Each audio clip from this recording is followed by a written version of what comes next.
தமிழக மக்கள் அனைவருக்கும் எதிரே வணக்கம். ரொம்ப முக்கியமான ஒரு விஷயத்த தெளிவுபடுத்தணும்னு விரும்புகிறேன். அதாவது ரெண்டு தரப்பாக நரேட்டிவை ஒரு ஒரு குப்பையான குரூப் வந்து மாற்றணும்னு பார்க்குறாங்க. ஆக்சுவலாக நடந்த விஷயத்த நான் சொல்லிடுறேன். 2 நாட்கள் நான் வந்து நாம் தமிழர் கட்சியை விமர்சித்தேன். 2 நாட்கள் விமர்சிக்கும் போது, 2 வீடியோ விமர்சிக்கும் போது அந்த 2 வீடியோலேயே ட்ரிகர் ஆகி சாட்டை வந்து இதுக்கு முன்னாடியே லைக் வந்து ட்விட்டரில் இது வந்து நான் 80 லட்சம் ரூபாய் இப்படி திமுக கிட்டேருந்து வாங்கிட்டு வீடியோ போடுறாங்க அப்படின்னு சொல்லும்போது அதை ரீகோட் பண்ணி சிரிச்சுட்டு இருந்தாப்புல. ஆக்சுவலாக அதுலேயே ட்ரிகர் ஆகிட்டாப்புல, ஐயோ கரெக்டான ஃபண்ட் அமௌண்ட்டை ஃபிகர் வந்து சொல்கிறானே அப்படின்னு சொல்லிட்டு. சரி ஓகே, அது நடந்துக்கிட்டு ஒரு 3 மாதம் ஆயிடுச்சு. 3 மாதத்துக்கு அப்புறமா லாஸ்ட் 2 வீடியோ நான் போடும்போது கரெக்டாக ஆதாரத்துடன் 15 கோடி ரூபாய்க்கு சீமான் அவர்கள் வந்து ஸ்டாலின் அவர்கள்கிட்ட கரெக்டாக ஸ்டாலின் அவர்களை சந்திச்சது 7வது மாதம், 9வது மாதம் 20ஆம் தேதி 23ஆம் தேதி நினைக்கிறேன். கரெக்டாக இடத்த வாங்குறாரு. 15 கோடி ரூபாய்க்கு விருதுநகரில் இடத்த வாங்குறாங்க. அதுக்கும் உருட்டுறாங்க. அதாவது காளிமுத்து அவருடைய சொத்து அப்படின்னு சொல்லிட்டு அவரே சொல்லுவார் டவுரி வாங்கக்கூடாதுன்னு சொல்லிட்டு. ஆனால் அவரும் வாங்குவாராம். 50,90,000 கொடுத்து அந்த இடத்த ரெஜிஸ்டரும் பண்ணுவாராம். இதை வந்து நம்ம வந்து எக்ஸ்போஸ் பண்ணி பேசணும். இதுலேயும் ட்ரிகர் ஆகிட்டாங்க. ட்ரிகர் ஆகி அதே வீடியோவில் நான் இன்னொரு விஷயம் என்ன சொல்லியிருந்தேன்னா, என்ன விமர்சித்து ராஜா போரன்னு சொல்லிட்டு ஒரு நபர் வந்து என்னை விமர்சிச்சிருந்தாரு. ரொம்ப மரியாதையே இருக்கிற விஷயத்த நான் சொல்கிறேன். அவங்கள மாதிரி நம்ம வந்து கீழே சாக்கடை மாதிரி இறங்கியெல்லாம் போக வேணாம், இருக்கிற விஷயத்த சொல்கிறேன். ஆக்சுவலாக என்னென்னா, ராஜா போரன் என்ன பண்ணுறாப்புல, என்ன எங்கள் ஊர் பக்கத்து ஊர் தான் நினைக்கிறேன், இந்த மாதிரி ஒரு தற்கொலை பையன் இருக்காப்புல. இந்த தற்கொலை பையன் என்ன பண்ணியிருக்கா, இவன் அறிவாளி நினைச்சு இந்த தற்கொலை என்ன பண்ணியிருக்கேன், இந்த மாதிரி சீமான் அண்ணன் விமர்சிச்சிருக்கான், சாட்டை அண்ணன் விமர்சிச்சிருக்கான், ஏல ஆதாரம் இருந்தால் குடலை அப்படின்னு சொல்லிட்டு கொஞ்சம் லோக்கலாக பேசியிருந்தாப்புல. இப்போ நான் என்ன பேசியிருந்தேன் ஆக்சுவலாக வீடியோவில், சரிண்ணே ஆதாரம் தானே வேணும், ஆதாரத்தை நான் கொடுத்துட்டேன். சரி, ஆதாரத்தை கொடுத்ததுக்கு அப்புறமா இப்படி ராஜா போரன்னு சொல்லிட்டு ஒருத்தர் பேசியிருக்காரு. இதே ராஜா போரன் அவர்கள், நான் அந்த வீடியோ தெளிவாக ஃபுல்லும் பாருங்கள், போன வீடியோக்கு முந்தின வீடியோவில் நான் போஸ்ட் பண்ணியிருக்கேன். இதே ராஜாபுரன் அவர்கள் சீமான் அவர்களை இதுக்கு முன்னாடி விமர்சிச்சிருக்காரு. இந்த கேண்டிடேட்டை நிப்பாட்டுறது, அதாண்டி வந்து பல விஷயங்களை விமர்சிச்சிருக்காரு. விமர்சிச்சதுக்கு அப்புறமா அவர் வந்து ஒரு லேகியம் ஒன்று விற்கிறாரு, ஏதோ யானை கவரமா ஏதோ ஒரு லேகியம். இந்த லேகியம் விற்கும்போது ஆரம்பத்தில் FSSI சர்டிஃபிகேட் கிடையாது. ஸோ அது சர்டிஃபிகேட் கிடையாதுங்கிறது எனக்கு எப்படி தெரியுதுன்னா, என்னோட நண்பர்கள் சிலர் அதை வாங்கி யூஸ் பண்ணும்போது அவங்க கிட்டே கேட்டிருக்காங்க இது FSSI இருக்கா அப்படின்னு சொல்லிட்டு. FSSI இல்லைன்னு சொன்னோன்னே இவங்க வீடியோ போட்டோன்னே ராஜாபுரன் அவங்களுக்கு மிரட்டல் விட்டுறது, ஓ வீடேறி நான் வெட்டுற பாரு, எப்படியா வீடேறி வெட்டுறதுக்கு இந்த பாருங்க, வெட்டுறதுக்கு வந்தாங்களோ, சாரி டிஷர்ட் இதாக இருக்கு, வெட்டுறதுக்கு வந்தாங்களோ அதே மாதிரி இவங்களுடைய வீடேறி வந்து வெட்டுறம் பாரு அப்படின்னு சொல்லிட்டு கமெண்ட்ல எல்லாம் போடுறாப்ல. அதாவது ரொம்ப டீசெண்டா சொல்றேன், ராஜா போரன் என்னும் ஒரு போஸ்ட்மேனா இருக்காப்ல போல. அப்போ என்ன ரொம்ப டீசெண்டா தான் சொல்லியிருந்தேன். அதாவது என்னன்னா, லைக் பிரதர், என்னோட நண்பர்கள் சிலர் வந்து உங்களோட ப்ராடக்ட்டை யூஸ் பண்ணியிருக்காங்க. யூஸ் பண்ணது வந்து லைக் நீங்க FSSI இல்லாம பண்ணியிருக்கீங்க அப்படின்னு சொல்லிட்டு அவங்களும் விமர்சனம் வச்சிருக்காங்க. சிட் ஃப்ரீக்வன்சின்னு சொல்லிட்டு ஒரு அட்வொகேட்டும் உங்களுக்கு மேல விமர்சனம் வச்சிருந்தாங்க. இவருக்கு வந்து FSSI கிடையாது, எதுவும் கிடையாது. ஸோ அது பலர் உட்கொண்டு அப்போ எவ்வளவு பாதிப்புகள் வரும் பாருங்க அப்படின்னு சொல்லிட்டு ஒரு ஃபுட்டு ப்ராடக்ட்டை பற்றி ரிவீல் பண்ணி பேசியிருந்தாங்க. அப்போ இந்த ஃபுட்டு ப்ராடக்ட்ல இவ்வளோ ரிவீல் பண்ணி அவங்களுக்கு நெகட்டிவிட்டி வந்தோடனே அந்த நெகட்டிவிட்டியை மறைக்கிறதுக்கு நாம் தமிழர் கட்சியை ராஜாபோரன் யூஸ் பண்றாப்ல. அந்த கட்சிக்குள்ள போய் நான் வந்து நாம் தமிழர் கட்சி உறுப்பினர், நாங்கள் இங்கே பாருங்க இயற்கை சார்ந்து லேகியத்தை நான் தயாரிக்கிறேன் அப்படின்னு சொல்லிட்டு லைக் வந்து அந்த கட்சியோட இயற்கை விஷயத்த கொள்கையை நான் பயன்படுத்துறேன் அப்படின்னு சொல்லிட்டு அந்த கட்சிக்குள்ள போய் அது ஒரு பாதுகாப்பு வளையத்தை உருவாக்கிக்கிறாப்ல. இதை தான் நான் சொன்னேன். உங்களுக்கு இதுக்கு முன்னாடியே ஒரு பிரச்சனை நடந்துச்சுல்ல, இதே மாதிரி வந்து ஒரு லேகிய பிரச்சனை. இந்த லேகிய பிரச்சனையில் FSSI இல்லைங்கிற இஷ்யூ வரும்போது சீமான் அவர்களை யூஸ் பண்ணிக்கிட்டீங்களேன்னு அப்படி நான் சொன்னதுக்கு நேற்றுக்கு நைட்டு, இன்னைக்கு கரெக்டாக எத்தனாம் தேதி, சண்டே வந்து 3ஆம் தேதி, நேற்றுக்கு நைட்டு எங்கள் வீட்டுக்கு முன்னாடி வந்து லைக் நோட்டை ஓட்டுறக்காப்புல கேமராஸ் எல்லாம் இருக்கா, வீட்டில் ஆட்கள் இருக்காங்களா. சரி, இது டவுன் தான் ஆக்சுவலாக எங்கள் வீடுங்கன்னா இங்கே எல்லாரும் நிறைய பேர் இன்னைக்கு வந்தனால சொல்கிறேன். கன்னியாகுமரி மாவட்டத்தில் லைக் முளகுமூடு பக்கத்தில் இருக்கக்கூடிய கோழிப்பொருளை என்னும் ஊரில் தான் எங்கள் ஊர். அந்த RD ஆஃபீஸ் பக்கத்தில் இருக்கக்கூடிய ஜங்ஷனில். அப்போ என்னென்னா ஆள் எதுவும் இல்லை. ஸோ பக்கத்தில் ஃபுல்லும் கடைகள் தான் இருக்குது. ஸோ இந்த காம்ப்ளெக்ஸு சுற்றி கடைகள் இருக்கிறதுனால யாருமே வரமாட்டாங்க அப்படின்னு சொல்லிட்டு எண்ணத்தில் நேற்றுக்கு நைட்டு பார்த்துட்டு இன்னைக்கு காலையில் 11 மணிக்கு எங்கள் வீட்டுக்கு வந்திருக்காப்ல. அப்புறம் அங்கே 11 மணிக்கு யாரை கூப்பிட்டு போகிறோம், எங்கள் அம்மாவை கூப்பிட்றதுக்காக நானும் அண்ணனும் போகிறோம் காரில். போயிட்டு வரும்போது எங்கள் அப்பா என்ன பண்ணியிருக்காப்ல, ரொம்ப ரொம்ப ரொம்ப டீசெண்டாக, சரி கூட ஒரு லேடி வந்திருக்காங்களே, கூட இன்னொருத்தர் வந்திருந்தார், அவருக்கு பேர் என்னன்னா ரூபன் பொன்மணின்னு சொல்லிட்டு, கல்லுக்கூட்டம் என்னும் ஒரு பகுதியை சார்ந்த 7வது வார்டு நாம் தமிழர் கட்சியை சார்ந்த ஒரு கவுன்சிலர். ஸோ இந்த கவுன்சிலர் தான் எங்கள் அப்பாட்ட என்ன சொல்கிறாரு, அண்ணன் பேச்சுவார்த்தைக்கு தான் நாங்கள் வரோம், பேசுறதுக்கு நான் வரோம், நான் வேற ஒன்றும் பிரச்சனை இல்லைன்னு. ஏன்னா எங்கள் அப்பா வந்து ஆல்ரெடி அந்த முளகுமூடு பேரூராட்சியோட காங்கிரஸ் தலைவராக இருக்கார். ஸோ வந்து இந்த பொறுப்பில் இருக்கிறனால இவங்களும் பொறுப்பில் இருக்கிறனால, ஆனால் வேற ஒன்றும் பிரச்சனை இல்லைண்ணா, நாங்கள் பேச்சுவார்த்தைக்கு தான் வரணும் அப்படின்னு சொல்லிட்டு சொல்கிறாப்புல. பேச்சுவார்த்தைக்கு சொல்கிறதுனால ஒரு லேடியும் வர்றதுனால எங்கள் அப்பா ரொம்ப மரியாதையாக வீட்டுக்குள்ளே கூப்பிட்டு உபசரிக்கிறாங்க. வீட்டுக்குள்ளே வாங்க, வந்து உட்காருங்க அப்படின்னு சொல்லி அந்த வீடியோ நான் போடுறேன். உட்கார வைக்கும்போது நான் அப்போ தான் காரில் வரேன். அப்போ எங்கள் அப்பா சொல்கிறாரு, இல்லை வெளில போயிருக்காங்க அப்படின்னு சொல்லிட்டு நான் காரில் வந்தோன்னா ராஜாபுரம் பார்க்குறாப்புல வந்தோடனே கூப்பிட்றாங்க, தம்பி இல்லை பேசுறது தான் அப்படின்னு சொல்லிட்டு. அப்போ நானும் பேசுறது தான் சொல்லிட்டு நான் உள்ளே போகிறேன். நானும் என் அண்ணனும் காரை நிப்பாட்டிட்டு உள்ளே போகிறோம். உள்ளே போனதுக்கப்புறமா ராஜாபுரம் நான் என்னோட வீட்டில் சோஃபாவில் உட்காடுறேன். இந்த பக்கம் அவர் உட்காராப்புல, எங்கள் அப்பா நின்றுட்டு இருக்காரு. அப்போது உட்காந்துட்டு இருக்கும்போது நீங்கள் அந்த வீடியோ கரெக்டாக பாருங்கள். நான் பேசுகிறேன், அவங்க கேள்வி கேட்குறாங்க. என்னென்னா நீங்கள் வந்து எங்களோட ப்ராடக்ட்டுக்கு, அதாவது இவங்களோட நோக்கம் என்னென்னா டேரெக்டாக நாம் தமிழர் கட்சின்னு சொல்லிட்டோம்னு வைங்களேன், நாம் தமிழர் கட்சி நீ விமர்சிச்சனால தான் நாங்கள் வந்துட்டோம் அப்படின்னு சொல்லிட்டோம்னா இது வந்து கட்சி சார்ந்த விவகாரமாக போயிடும். ஸோ இந்த லேகிய மேட்டரை உள்ளே கொண்டு வந்துடலாம். இது யாரோட தூண்டுதலில் நடந்திருக்குன்னா, கண்டினியூஸாக நான் சாட்டையை அடித்தேன், கேள்வி கேட்டேன், கரெக்டாக நான் ஃபிகரை வெளில விட்டேன், ஆதாரத்தை வெளில விட்டேன். சாட்டையோட தூண்டுதல் எல்லாம் கரெக்டாக நடந்திருக்கு. நான் தெளிவாக ஒரு விஷயத்தை பிரேக் பண்ண விரும்புகிறேன். சாட்டை லாஸ்ட் 2 நாளாக என்கிட்ட பேரம் பேசினாப்புல எப்படின்னா காம்ப்ரமைஸ் பேசி சரி எதுக்கு இனிமே அடிக்க வேணாம், நான் லாஸ்ட்டாக போட்ட இன்ஸ்டாகிராம் ரீலில் போய் பாருங்கள், இத்துடன் இப்போர் நிறைவடைந்தது என்று எண்ணுகிறேன் அப்படின்னு சொல்லிட்டு நான் போட்டிருந்தேன். ஏன்னா இந்த லாஸ்ட் வீடியோ மட்டும் நம்ம போடுவோம். இனிமே நாம் தமிழர் கட்சி சார்ந்த சாட்டை அவர்களை பற்றி இனிமேல் பேச வேண்டாம். சரி ஓகே, பேசியிருக்காப்ல இல்லை, அவர் என்ன சொல்லியிருக்காருன்னா, என்ன எனக்கும் 11 வயசுக்கு ஒரு பிள்ளை இருக்குது, அந்த 11 வயசு பிள்ளையை பார்த்தா என்ன நினைக்கும், இதோட அப்பா யாரு அம்மா யாருன்னு கேட்டால் என்ன நினைக்கும் வளர்ந்ததுக்கப்புறம், ஸோ யோசிச்சு பாருங்க அப்படின்னு சொன்னனால சரி ஓகே, எந்த ஒரு விவகாரத்துலையும் நான் தலையிட வேண்டாம்.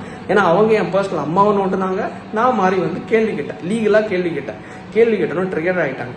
இந்த ட்ரிகர் பாயிண்ட்டை தான் சாட்டை இவங்கள அனுப்பிவிட்ருக்காப்ல. நீங்கள் வந்து அந்த வீடியோவில் யானை கவலை லேகிய விஷயத்தை பற்றி பேசும்போது கட்சிக்காரர் தான் உள்ளே வராங்க. நல்லா யோசிச்சு பாருங்க. சுனந்தாங்கிறவங்க வந்து இன்னைக்கு காலையில் நான் சொல்கிறது 3ஆம் தேதி லைக் வந்து காலையில் எனக்கு தெரிஞ்சு ஒரு 7:30 6:50 7 மணி இருக்கும். சுனந்தாங்கிறவங்க வந்து யாருன்னா நாம் தமிழர் கட்சியை சார்ந்த ஐடி விங் மாநில செக்ரட்டரி. இந்த மாநில செக்ரட்டரி என்ன பண்ணுறாங்க, எனக்கு காலையில் brother shame on you dude அப்படின்னு சொல்லிட்டு மெசேஜ் பண்ணிட்டு கீழே you will face the consequences. என்னன்னு தெரியுமா, நீ வந்து பின்வளைவுகளை சந்திப்பாய் அப்படின்னு சொல்லிட்டு காலையில் மெசேஜ் பண்ணுறாங்க. இவர் காலையில் மெசேஜ் பண்ணுறாங்க, முந்தின நாள் சாட்டை பேரம் பேசுகிறாப்புல. இது ரெண்டும் கரெக்டாக நடக்குது. இது முடிஞ்சதுக்கப்புறமா இவன் வந்து 11 மணிக்கு வீட்டுக்கு வராப்புல. கரெக்டாக சிங்காயிக்கோங்க. வீட்டுக்கு வரும்போது கூட்டு வர்றது யாருன்னா இந்த ரூபன் பொன்மணி என்று சொல்லப்படக்கூடிய 7வது வார்டு கவுன்சிலர். இவர் தான் கூட்டு வர்றாரு. கரெக்டாக அந்த வீடியோவில் பாருங்கள். நான் உட்காடுறேன், ராஜாபுரம் உட்கார்றாப்புல, அவங்களோட மனைவின்னு நினைக்கிறேன், அவங்க உட்காந்துருக்காங்க, கவுன்சிலரும் உட்காந்துருக்காங்க, எங்கள் அப்பா நின்றுட்டு இருக்காரு. உட்காரும்போது என்கிட்ட கேட்குறாங்க, நீங்கள் இப்படி லேகியத்தை பற்றி பேசியிருக்கீங்களே அப்படின்னு சொல்லிட்டு, உங்களோட ஆதாரம் இருக்கான்னு. சரி, இந்த ஆதாரம் இருக்குன்னு சொல்லிட்டு என்னோட ஃபோனை நோண்டுறேன். நான் கஸ்டமர் ரிவ்யூ காட்டட்டா, ஆதாரத்தை காட்டட்டான்னு சொல்லிட்டு ஃபோனை நோண்டுறேன். அப்போ ஃபோனை நோண்டும் போது என்ன பண்ணுறாப்புல, இந்த ராஜாபுரம் கத்துறாப்புல எங்கள் வீட்டில். நான் என்ன சொல்கிறேன், எங்கள் வீட்டில் வந்து நீங்கள் இப்படி கத்தாதீங்க, வீட்டுக்குள்ளே கூட்டு வச்சு நான் வந்து பேசிகிட்டு இருக்கேன், கத்தாதீங்கன்னு சொல்லும்போது எந்திரிக்கிறார். நானே எந்திரிக்கிறேன், எங்கள் அப்பாவும் வராரு. பிரச்சனை வேணான்ங்கிறது தான் எல்லாரும் வீட்லேயும் யோசிக்கிறது. எங்கள் அப்பா வயசானவர், அவரும் எதிர்த்து நிற்கிறாரு, அம்மா நிற்கிறாங்க, பாட்டி நிற்கிறாங்க. அப்போ இவங்க நிற்கும்போது என்ன தள்ளி விடுறாங்க. கரெக்டாக அந்த வீடியோவில் பாருங்கள். இது அவங்க ரெக்கார்ட் பண்ண வீடியோ. எவ்வளோ அழகாக நம்மளுக்கு எவிடன்ஸை கொடுக்குறாங்கன்னு பாருங்களேன். இதையும் நாம் தமிழர் கட்சி சார்ந்த கொலகார கூட்டம், இந்த கொலகார கூட்டம் கீழே ஐ சப்போர்ட் ராஜாபுரம்னு சொல்லிட்டு போடுறானுங்க. எவ்வளோ பெரிய தற்கொலைகளாக இருப்பானுங்கன்னு பாருங்களேன். அப்போ என்ன நடக்குது, என்ன தள்ளி விடுறாப்புல, என்ன தள்ளி விட்டு அந்த சோஃபா உடஞ்சிருச்சு. கிட்டத்தட்ட 10 வருஷத்துக்கு முன்னாடி எங்கள் அப்பா கஷ்டப்பட்டு ஹோட்டலில் பக்கத்தில் ஹோட்டல் அடைஞ்சிட்டு இருந்தாப்புல. ஹோட்டலில் அடுத்தவங்க சாப்பிட்ட அந்த எச்சி இலை இருக்கேன்ல, அந்த எச்சி இலையெல்லாம் வாரி போட்டு கஷ்டப்பட்டு 70,000 90,000 நினைக்கிறேன் வாங்குகிற சோஃபா தான் அந்த சோஃபா. இது கிட்டத்தட்ட 15 வருஷம் ஆகிடுச்சு. சோஃபா என்னென்னா நான் விழுந்து அந்த சோஃபா உடஞ்சிருச்சு. நான் விழுந்த உடனே திருப்பி நான் எந்திரிச்ச உடனே இந்த ராஜாபுரம் என்ன பண்ணுறான், என் மேலே அப்பி விழுறான். அந்த வீடியோ பாருங்களேன். அப்பி விழுந்ததுக்கப்புறம் என் அண்ணன் என்ன பண்ணுறான், என்ன அடித்து கொன்றக்கூடாதுன்னு சொல்லிட்டு, நல்லா யோசிச்சுக்கோங்க, என்ன அடித்து கொன்றக்கூடாதுன்னு சொல்லிட்டு ராஜாபுரம்னா கெட்டி பிடிக்கிறான். நல்லா பாருங்கள், கெட்டி பிடிக்கிறான். அதில் வீடியோவில் பாருங்கள். கெட்டி பிடிச்சதுக்கப்புறமா நான் என்ன பண்ணுறேன், அவன் எங்கள் அப்பாவை திருப்பி அடிக்க போகிறான், எங்கள் அண்ணனை இந்த மாதிரி வந்து எதாவது பண்ணிட போகிறான்னு சொல்லிட்டு செல்ஃப் டிஃபென்ஸ்க்காக, என்னோட தற்காப்புக்காக கீழே இருந்து அந்த பழைய சோஃபாவோட கட்டையை எடுத்து அவன் அடிக்கிறத தடுக்கிறதுக்காக இப்படி ஓங்குறேன். அப்போ இப்படி ஓங்கி அடிக்கிறதுக்காக முன் வரும்போது இவனுங்க அதை கம்ப்ளீட்டாக ரெக்கார்ட் பண்ணிடுறாங்களா. ரெக்கார்ட் பண்ணி ராஜாபுரம் என்ன பண்ணிட்டான், திருப்பி என் கையை வந்து தட்டி திருப்பி எந்திரிச்சிடான். எந்திரிச்சதுக்கப்புறமா தான் என்னோட ஃபோன் கீழே விழுந்துருது. எங்கள் அப்பாவை எங்கள் அம்மாவை என்னன்னா எங்கள் அண்ணன் கட்டி இப்படி பிடிச்சிருக்காப்புல, அவன் வந்து காலால் உதைக்கிறான். உதைக்கும் போது என் அம்மாவோட வயிற்றுல மிதிப்படுது. அவங்களுக்கு ஆல்ரெடி யூட்ரஸ் ப்ராப்ளம். வயிற்றுல மிதிப்பட்டதுக்கு அப்புறம் பாட்டி கீழே விழுறாங்க, ஃபோனு கீழே விழுது, எல்லாரும் அலறாங்க. அலற சத்தம் வந்த உடனே அவனோட கத்தி கீழே விழுந்துருக்கு. அந்த கத்தி இடுப்பில் அந்த கத்தி கீழே விழுந்தது. அவன் லுங்கி கொடுத்துருக்கான். அந்த கத்தி கீழே விழுந்ததுக்கப்புறமா தான் உங்களை விட மாட்டோம்ல பயலுங்களா உன்னை விடவே மாட்டேன்னு சொல்லிட்டு என்னை கத்தி இப்படி வெட்ட வரும்போது தான் நான் எப்படி கையால் தடுக்கும் போது வந்த காயம் தான் இந்த காயம். இப்படி ட்ரெஸ்ஸிங் பண்ணியிருக்காங்க. ஆக்சுவலாக இதுதான் நடந்தது. திருப்பி நான், என் அண்ணன், அப்பா, பாட்டி, என்னோட அம்மா, லைக் எல்லாரும் ஒன்று சேர்ந்து என் நாய் ஓடி வந்துருக்கு மேக்ஸு. இவனை பிடிச்சி வெளியே தள்ளி கிரில்ல பூட்டிடுறோம். கிரில்ல பூட்டினதுக்கப்புறமா ஊருக்காரங்க என்ன நினச்சிட்டான், அவன் ஊர் மாதிரி இவனே ஏதோ ஒரு ஊரில் இருந்து இங்கே வந்துருக்கான். இங்கே வந்து ஏதோ பக்கத்து ஊரில் ஏதோ இருக்கான். சரி, அது நமக்கு தேவையில்லை. அப்போது வெளில தள்ளினதுக்கப்புறமா ஊருக்காரங்க எல்லாரும் வந்து, சொந்தக்காரங்க எல்லாரும் வந்து கூடினதுக்கப்புறமா நீ எப்படி எங்கள் ஊரில் வந்து உள்ளே வரலாம், எப்படி நீ வீட்டுக்குள்ளே வந்து கொலை பண்ணுறதுக்கு கத்தி எடுக்கலாம். அப்போ என்ன பண்ணுறாப்புல, வெளில வந்துட்டு நீ எங்கேயாவது செத்து கிடந்தனா அதுக்கு நான் தாம்பல காரணம் அப்படின்னு சொல்லிட்டு அருவா எடுக்கிறாப்புல, கத்தி எடுக்கிறாப்புல. எடுக்கும்போது தான் எல்லாரும் ஒன்று கூடுறாங்க. எல்லாரும் ஒன்று கூடி இவன் திருப்பி பேசும்போது தான், அடிக்க முற்படும் போது தான் அங்கே இருந்த லோக்கலில் இருந்த ஊருக்காரங்க, குடும்பக்காரங்க, உறவினர்கள் இவங்களை மாதிரி அடிக்கிறாங்க. அது எல்லாமே செல்ஃப் டிஃபென்ஸ், தற்காப்புக்காக மட்டுமே. ஆக்சுவலாக அந்த வீடியோ நல்லா பாருங்கள். ராஜாபுரம் அடிக்க முற்படும் போது திருப்பி இவங்க அடிக்கிறாங்க. ஆக்சுவலாக இதுதான் நடந்தது. கூட வந்து லேடி ட்ரிகர் பண்ணுறாப்புல. ஸோ இது எல்லாமே ஒரு தரப்பு நடக்கும்போது தான் கடைசியில் போலீஸ் வந்துட்டாங்க. போலீஸ் வந்ததுக்கப்புறமா இவங்களெல்லாம் பிடிச்சி லைக் வந்து அரெஸ்ட் பண்ணி ராஜாபுரம் அந்த காரு எல்லாத்தையும் சீஸ் பண்ணி கொண்டு போயிட்டாங்க. நாங்களும் வந்து ஹாஸ்பிட்டலில் போய் அம்மா, நான், என் அண்ணன், அப்பா எல்லாரும் போய் அட்மிட் ஆகி இந்த லட்சணத்தில் இவங்க வந்து நிற்குது. கடைசியில் நான் நினச்சி கூட பார்க்கல, சத்தியமாக நினச்சி கூட பார்க்கல. இத்தனை நாள் பேசி டிவிகேவை சார்ந்து, அதிமுகவை சார்ந்து, பெரும்பாலும் டிவிக்கு, பெரும்பாலும் அதை தாண்டி வந்து அதிமுக, அதை தாண்டி வந்து பிஜேபி, அதை தாண்டி பொதுமக்கள், உண்மையாக சொல்கிறேன், வயசானவங்க வர பலர் எப்படி தான் இந்த ஹாஸ்பிட்டலில் இங்கே இருக்காங்க, இந்த ரூமில் இருக்காங்க கண்டுபிடிச்சாங்கன்னு தெரில. தக்கலை ஜிஹெச்சில் வந்து அட்மிட் ஆகிருந்தேன். லைக் வந்து ஸோ கரெக்டாக எல்லாரும் வந்து ஒவ்வொரு கட்சியினை சார்ந்து வரோம்.